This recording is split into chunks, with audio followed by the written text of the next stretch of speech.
제가 중학교 다닐 때 지금도 기억나는 굉장히 흥미로운 사건이 수업 시간에 있었습니다. 공업 시간이었던 걸로 기억을 하는데요. 선생님께서 3월 첫 주 첫 시간에 자기소개를 이렇게 하시는데 그 소개를 듣고 저는 정말 깜짝 놀랐습니다. 얼마나 깜짝 놀랐냐고 하면은 40년이 넘은 지금까지도 그 사건을 기억하고 있습니다. 그 선생님께서 처음에 오셔서 자기소개를 하시면서 하시는 말씀이 본인은 여태까지 한 번도 거짓말을 한 적이 없다고 얘기하셨습니다. 그냥 농담하시는 것이 아니라 정색을 하고 말씀하시기를 많은 사람들이 얘기하는데 누구나 다 거짓말을 한다고 말하지만 나는 한 번도 거짓말을 한 적이 없다고 그렇게 하시면서 본인은 맹세할 수 있다고 그렇게 얘기했습니다. 솔직히 저는 엄청난 충격적인 말씀이었습니다. 저는 아무리 해도 안 되는데 그 선생님은 그게 가능하다는 것이죠. 그 당시 제가 신학과 신앙에 무척 관심이 많았습니다. 그런데 그 죄 문제가 정말 극복하기 어렵더라고요. 왜냐하면 죄를 아무리 안 지려고 노력해도 조금 지나고 나면은 죄 지은 저의 모습을 볼 수 있었기 때문입니다. 정말 극복하기 어려웠습니다. 마태복음 5장에서부터 7장까지 이르는 이 말씀을 예수님의 산상수훈이라고 하는데 그 말씀을 읽어보면 읽어볼수록 더욱더 좌절감을 느낄 수밖에 없었습니다. 악한 자를 대적하지 말라고 하시면서 누구든지 내 오른편 뺨을 치거든 왼뺨도 돌려대라 이렇게 말씀하시고 속옷을 가지고자 하는 자에게 겉옷까지 벗어주라 이렇게 말씀하시고 누가 너를 하여금 오리를 가게 하거든 십리까지 동행해 주라 그렇게 하시고 누구든지 너에게 돈 빌려달라면은 그거 다 빌려줘라 이렇게 말씀하시고 어느 것 하나 제대로 지킬 수 있는 게 없었습니다. 이것들을 지키는 것이 가능할까요? 심각한 고민이 아닐 수 없었습니다. 예수님의 말씀은 하나같이 모두 다 정말 요즘 말로 뼈 때리는 말씀밖에 없었습니다. 기존의 것을 부정하는 것은 아니시면서 사실은 말이야 하면서 그것은 그 다음에 하시는 말씀은 더 강하고 더 절망적인 그런 말씀을 하시는 것이죠. 27절에서 또 간음하지 말라 하였다는 것을 너희가 들었으나 또 시작해서 그 정도가 아니라 음욕을 품고 여자를 보는 자마다 이미 간음하였다 이렇게 말씀하시고 네 오른손이 잘못하면은 차라리 찍어내버려라 찍어내버려라 그 오른손 없이 천국에 가는 것이 훨씬 낫다 이렇게 말씀하십니다. 가장 절망스러운 말씀은 형제에게 나가라 미련한 놈이라 하는 자마다 지옥불에 들어가리라 이렇게 말씀을 하시는데 그 말씀을 들었을 때는 저는 확실히 지옥행 그 지옥을 예약해 놓은 느낌이었습니다. 인간의 천국행과 지옥행을 결정하시는 예수님께서 제가 가장 자주 짓는 그런 죄에 대해서 그거 지옥행이다 지옥감이다 이렇게 말씀하시는데 제가 무슨 소망이 있겠습니까? 이렇게 생각하는 사람이 저 혼자밖에 없을까요? 이 예수님이 도저히 지킬 수 없는 말씀을 하고 계시는 거 아닌가. 인간이 얼마나 이기적인데 어떻게 온유할 수가 있습니까? 온유한 척하면 몰라도 인터넷이 왜 발달했는지 아십니까? 인터넷은 그 음란물 유통하려고 발달한 게 인터넷입니다. 과거부터 지금까지 이 시간에도 사회적으로 훌륭하고 지위가 높은 사람이 한순간에 성적인 범죄를 저질러서 그게 발칵돼서 몰락하고 있지 않습니까? 또 염려하지 말라고요. 지금 1년 넘게 코로나가 창궐하고 제가 하는 자영업이 지금 어려워서 문 닫게 생겼는데 그리고 우리 자식 새끼들은 지금 취업이 안 돼가지고 집에서 놀고 있고 집에 있는 애들도 공부는 안 하고 관심이 없고 뒹굴뒹굴 게임이나 하고 유튜브 보면서 낄낄거리고 있는데 어떻게 염려 안 할 수 있겠습니까? 보복하지 말라고요? 보복하지 않으면 상대가 저를 좋게 봐줄 거, 존경할 것 같습니까? 상대가 나를 호구로 알고 더 기고만장해질 텐데 상대가 무슨 천사입니까? 예수님은 너무 현실감 없는 말씀만 하시는 거 아닌가요? 라고 항변하지 않을 수 없었습니다. 그러면 혹시 예수님은 이 현실적인 세계나 이 물질적인 세계는 전혀 관심이 없으시고 영적인 것만을 추구하시는 분이실까? 예수님의 행동을 잘 살펴보면은요, 이 오병이어 사건 아시죠? 보리떡 5개와 물고기 2마리로 5,000명을 먹이시고 12강주지가 남은 그 사건 직후에 사람들은 흥분해서 견딜 수가 없었습니다. 세상에 이런 분이 계시다니. 그래서 예수님을 억지로 임금 삼으려고 막 했었습니다. 근데 예수님이 즉시 그 자리를 떠나가지고 산으로 떠나가 버리셨죠. 또한 예수님이 잡히시고 빌라도에게 재판을 받으실 때 빌라도가 물었습니다. 너 유대인의 왕이 되려고 하느냐? 너 정치적으로 정권을 잡고 싶은가? 이렇게 얘기를 했는데 예수님이 말씀하셨습니다. 내 나라는 이 세상에 속한 것이 아니니라. 이렇게 말씀하셨습니다. 그리고 이렇게 말씀하셨다고, 그러나 이렇게 말씀하셨다고 예수님이 이 물질적인 가난과 굶주림에 전혀 무관심하셨는가? 그건 또 아니었습니다. 예수님은 가난한 사람들을 긍휼히 여기셨고 줄인 자를 먹이셨고 자기를 따르는 자들에게 가난한 자를 도우라고 말씀하셨습니다. 그러나 주님 나라의 축복은 주로 경제적인 축복은 아니었습니다. 물론 하나님은요, 가난을 영적인 복을 주시는 수단으로 사용하십니다. 그것은 부요함이 때때로, 아주 흔하게 영적 축복에 장애가 되고 있기 때문입니다. 그렇다고 해서 가난 자체가 예수님이 축복하시는 그런 바람직한 상태라는 것은 아니라는 것입니다. 즉 예수 믿는 사람은 가난해야 된다, 그런 것은 아니라는 것이죠.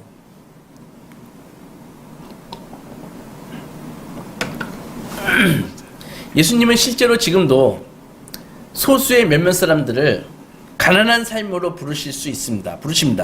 그러나 가난 자체가 예수님의 부르심은 아니라는 것입니다. 예수님이 팔복에서 말씀하시는 그 가난과 굶주림은 영적인 상태를 의미합니다. 예수님이 복되다라고 말씀하시는 사람들은 심령이 가난한 자, 의에 줄이고 목마른 자입니다. 여기에서 가난한 자는 경제적인 어느 궁핍에 시달리는 사람이 아니라 하나님께 그들의 믿음과 소망을 둔 경건한 사람들을 의미하는 것입니다. 어떤 분들은 팔복에 나온 이 복이 있나니 이 말씀을 행복하다라고 바꾸면 된다, 이렇게 얘기하시는 분이 계십니다. 그래서 이렇게 얘기합니다. 심령이 가난한 자는 행복하다. 천국이 저희 것이기 때문이다. 애통하는 자는 행복하다. 그들이 위로를 받을 것이다. 긍휼히 여기는 자는 행복하다. 그들이 긍휼히 여김을 받을 것이기 때문입니다. 어떻습니까? 이거 상당히 의미가 있고 괜찮지 않습니까? 이 정신 건강에도 아주 좋아 보이지 않나요? 이렇게 이해하고 받아들이는 것이 신앙적으로 우리가 믿음으로 두려움을 극복할 수 있고, 그리고 사랑으로 분노를 다스릴 수 있지 않습니까? 이런 접근을 굳이 틀렸다고 얘기할 필요는 없습니다. 그러나 행복은요, 제가 느끼는 주관적인 감정인 것입니다. 지금 예수님은 내가 주관적으로 어떻게 느끼는가를 말씀하고 계시는 것이 아니라 우리에게 이렇게 주관적으로 행복하다라고 느껴서 스스로 정신 승리해라, 이 말씀을 하고 계시는 것이 아니라 누구나 인정하는 객관적인 복을 얘기하고 계시는 것입니다. 예수님은 우리가 어떻게 느낄지가 아니라 하나님이 팔복에 표현된 사람들을 뭐라고 생각하시고 어떻게 생각하시고 어떤 사람들인지 선포하시는데, 그것이 바로 복이 있는 사람들이라고 하나님이 얘기하신다는 것입니다. 이 복이 무슨 복인가요? 팔복을 실천한 사람들은 하늘나라를 소유하고 땅을 기업으로 받습니다. 애통하는 자들은 위로를 받고 굶주린 자들은 배부르게 됩니다. 그러나 그들은 긍휼을 얻고 하나님을 보며 하나님의 아들이라 일컬음을 받고 그들이 받을 하늘의 상은 아주 큽니다. 이것은 그리스도인의 성질과 그리스도인이 받는 복을 의미합니다. 그리고 그 복은 개별적으로 각각 따로따로 주어지는 것이 아니라 모든 그리스도인이 한꺼번에 받는 것이죠. 무슨 말이냐 하면은 애통하는 자가 따로 있고요, 심령이 가난한 자가 따로 있고 온유한 자가 따로 있는 것이 아니라 성도는 온유하고 애통하며 의에 줄이고 목말라야 된다는 것입니다. 생각해 보십시오. 땅을 유업으로 받지 않고는 장차 이 땅에 임할 하나님의 나라를 유업으로 받을 수 없습니다. 배를 쫄쫄 굶으면서 위로를 받을 수가 없습니다. 하나님의 자비를 받고 자녀가 되지 않고는 하나님을 볼 수 없는 것입니다. 따라서 이 8가지 성격, 심령이 가난한 자, 온유한 자, 애통하는 자 등은 하나님의 나라의 시민이 갖는 책임이라는 것이죠. 그리고 그것을 준행했을 때 얻는 복은 바로 하늘나라 시민이 받는 특권을, 갖고 있는 특권을 얘기하는 것입니다. 이것이 하나님의 통치를 누린다는 것이죠. 여기서 우리는 궁금합니다. 이 복들은 지금 받는 것일까? 아니면 나중에 천국이 임하면 받는 것일까? 미래에 받게 되는 것일까? 궁금하죠? 그것은 현재와 미래 둘 다 받게 되는 복이라는 것입니다.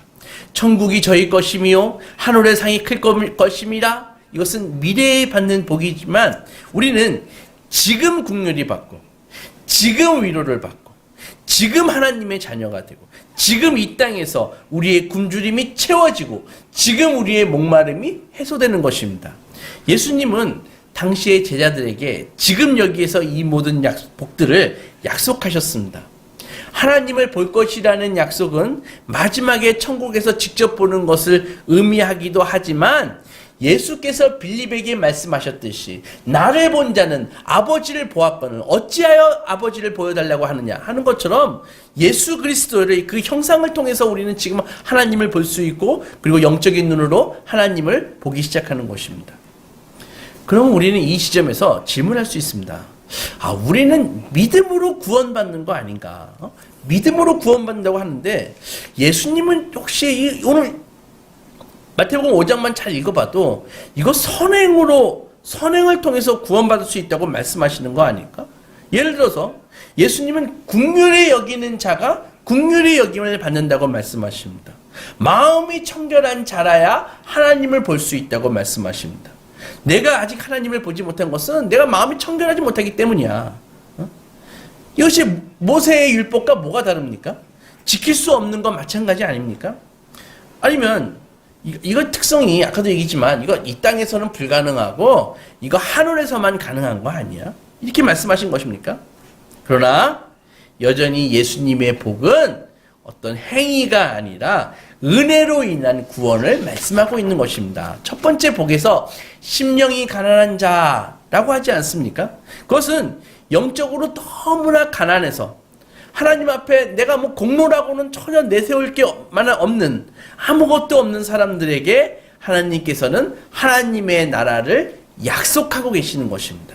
그러면 예수님의 사용하신 표현들이 무엇입니까? 애통해야 하고 온유해야 하고 의에 줄이고 목말라야 한다고 하셨잖아요.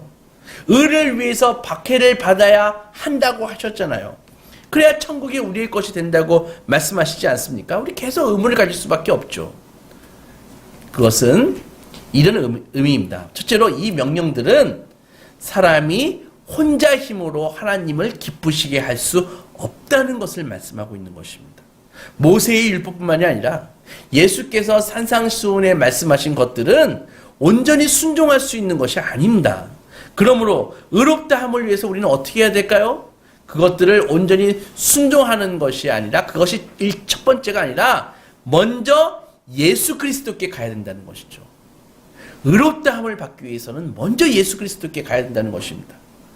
둘째로 그래서 우리가 예수 그리스도께 가서 의로움을 받은 다음에는 그리스도께 나아온 성도들에게 하나님을 기쁘시게 하기 위해서는 이렇게 살아야 된다라는 그것을 보여주는 게 바로 산상수훈이라는 것입니다. 따라서 이것은 새의 두 날개와 같이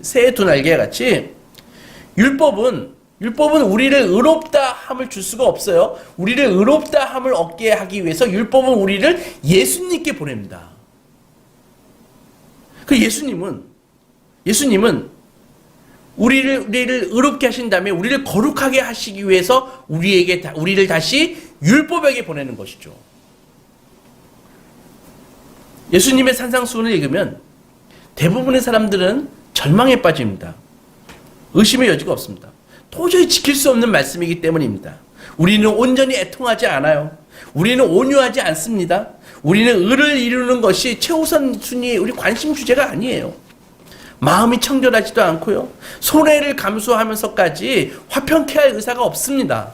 우리는 뺨을 맞으면요 즉시 보복에 들어갑니다. 원수를 사랑하기는커녕 즉시 응징하는 사람들이 우리들이기 때문입니다. 도무지 그 말씀을 지키는 것은 불가능합니다.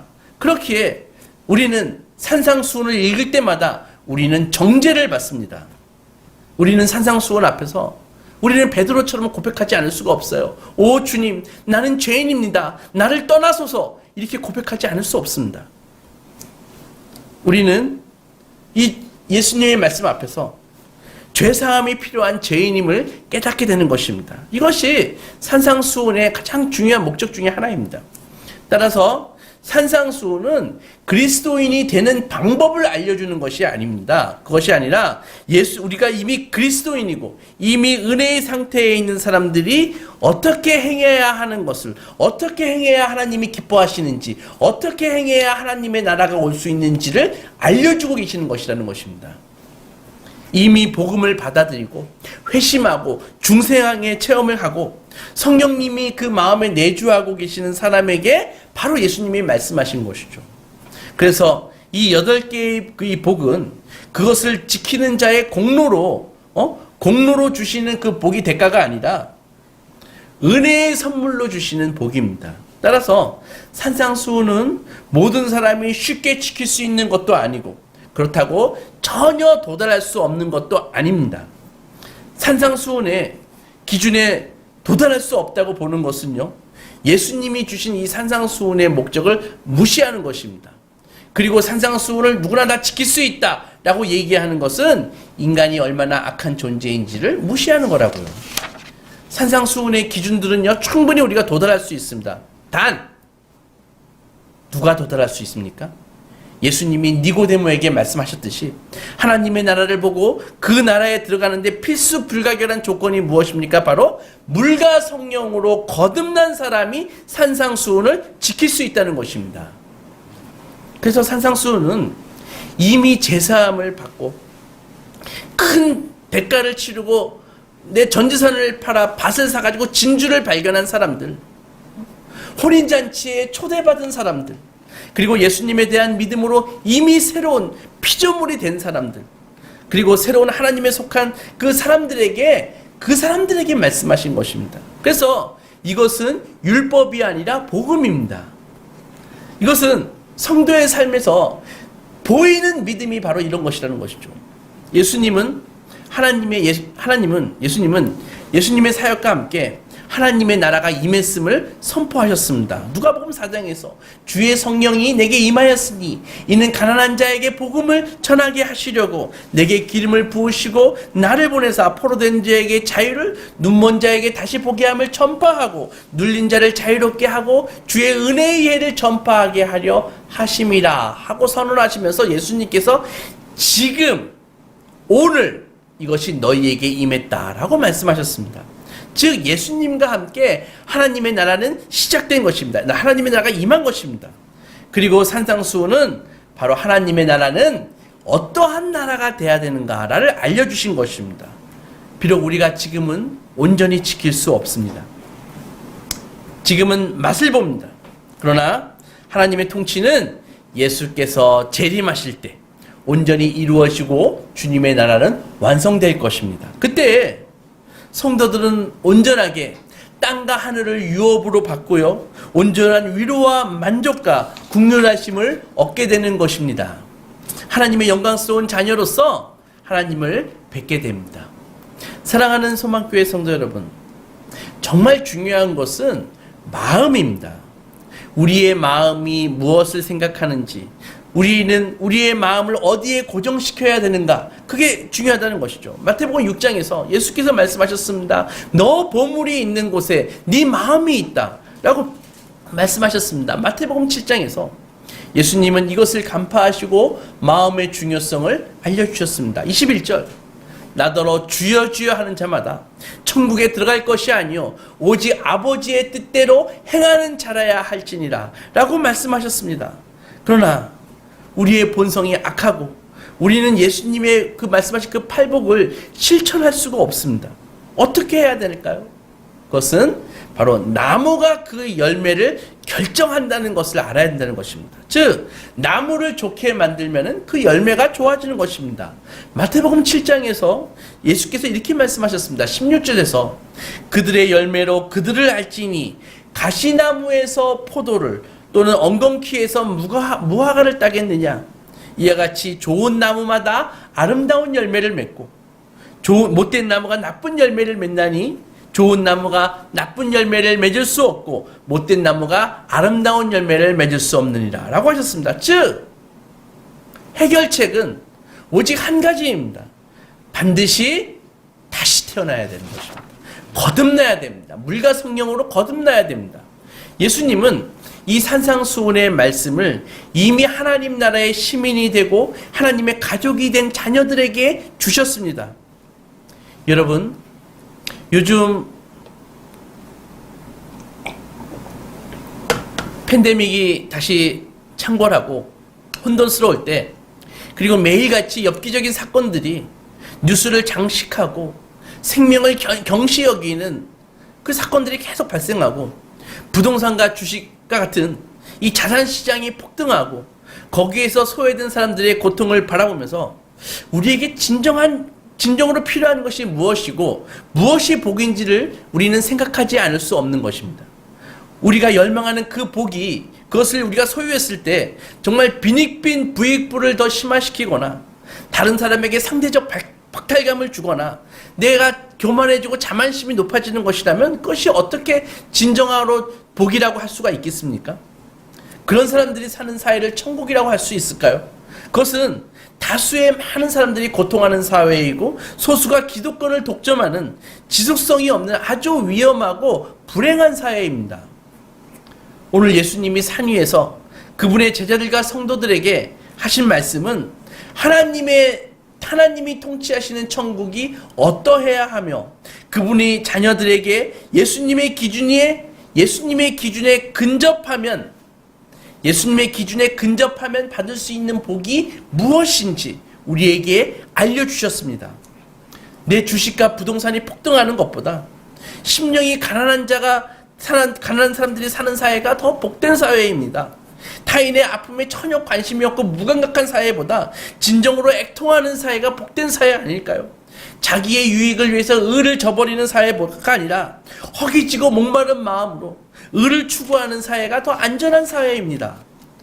이런 일을 하나님의 자녀들이 감당할 때 그 자녀의 영향력이 미치는 곳은 천국이 되는 것입니다. 참된 위로가 넘치고 배부를 것이고 긍휼히 여김을 받을 것입니다. 이것이 실로 천국을 이 땅에서 경험하는 것입니다. 엄청난 복이요 기회가 아닐 수 없습니다. 여러분들 먼저 자신의 삶을 점검하십시오. 나의 삶은 지금 천국스러운가? 아니면 탐욕스럽고 지옥스러운가?